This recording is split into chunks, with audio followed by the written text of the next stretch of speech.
আমার বাবুই পাখিটা যখন মেলে আখিটা। দেখতে দেখতে মাটা আমার বড় হয়ে যাচ্ছে, তাই তো তাকে নিয়ে আমাদের ভয় চিন্তা বেড়ে যাচ্ছে। মামনি এখন তার আব্বু আম্মুকে অনেক বুঝে, আর এখন তাকে ছেড়ে কোথাও গেলে আমাদেরকে সব সময় খোঁজে। আসসালামু আলাইকুম, আমি আরুশারু আজকে একটি সুন্দর ভিডিও ব্লগ নিয়ে চলে এসেছি আপনাদের মাঝে। আমার ভালোবাসার মানুষেরা, তোমরা সবাই কেমন আছো?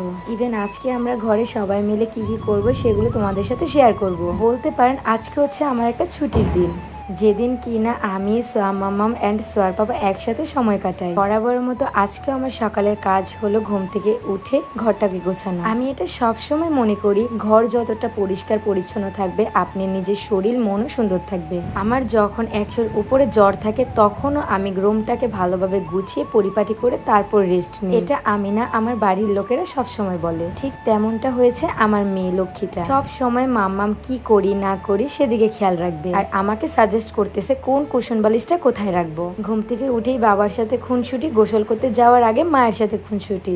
ইদানিং কেন জানি না সোয়া মামাম অনেক শুকিয়ে যাচ্ছে, প্রচুর পরিমাণে জ্বর ঠান্ডা তার লেগেই থাকে এখন। আর এইসব বিষয় নিয়ে আমি আর সোয়ার পাপা খুবই আপসেট। সোয়া মামাম গোসল করবে বলে তার পাপা বালতিতে বলগুলো এনে দিয়েছে যেন খেলতে খেলতে গোসলটা হয়ে যায়। বাই দ্য ওয়ে, অনেকেই আমাকে আস্ক করেন যে আরু আপু সোয়া মামনিকে কি ইউজ করে। শুধুমাত্র এই দিবানা কম্বোটি আমি সোয়া মামনিকে দিই। এটাতে বাচ্চাদের যাবতীয় সকল প্রোডাক্ট রয়েছে।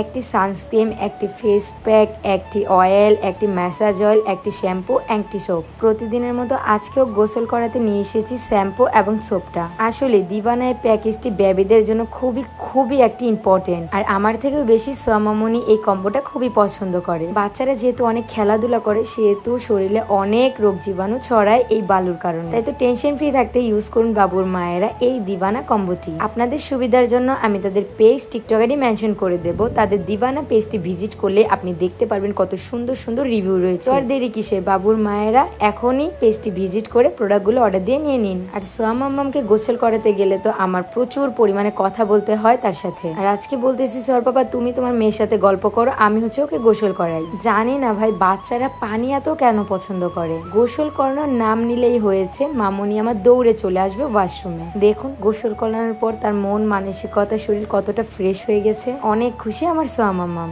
গোসলের আগে আমি এই প্রোডাক্টগুলো ইউজ করি এবং গোসলের পরে তাকে sunscreen, oil, body massage oil সব কিছু ইউজ করি। সেই ক্ষেত্রে বাচ্চাদের স্কিন খুব ভালো থাকে। তাকে গোসল করাতে গেলে আমার প্রায় দিনের অর্ধেক সময়টাই কেটে চলে যায়। অবশ্য আমার এই দিনটা খুবই ভালো লাগে এবং তার সাথে আমি অনেক সময় স্পেন্ড করতে পারি। আমি প্রতিদিন যা যা ইউজ করি সোয়া মামুনি দেখে দেখে সবকিছু শিখে নেয়। মামুনি আমার বুঝতে শিখে গেছে কোনটা কোথায় ইউজ করতে হবে। এখন আমরা ফ্রেশ ট্রেশ হয়ে সোজা চলে যাব নাস্তা করতে। প্রত্যেকটা মায়েরই হয়তো বা ঘুম থেকে উঠে এখন এটাই অভ্যাস, আগে বাচ্চাকে রেডি করো পরে নিজে রেডি হওয়া। বিয়ের আগে একরকম ছিলাম, বিয়ের পরে অন্যরকম হয়ে গিয়েছি। এখন নিজের শরীরে একটা মামা গন্ধ পাই। বাই দ্য ওয়ে, আপনারা বুঝতে পেরেছেন যে এখন আপনাদের বেবিদের জন্য আর কোনো টেনশন না করে এই প্রোডাক্টগুলো চোখ বন্ধ করে বিশ্বাস করে নিতে পারেন। দিবানা প্রোডাক্ট ইউজ করলে আপনি সত্যি এই পেজের দিবানা হয়ে যাবেন। সবাই ভালো থাকবেন, সুস্থ থাকবেন, অ্যান্ড আমাদের জন্য একটু বেশি করে দোয়া করবেন। আল্লাহ হাফেজ, টাটা।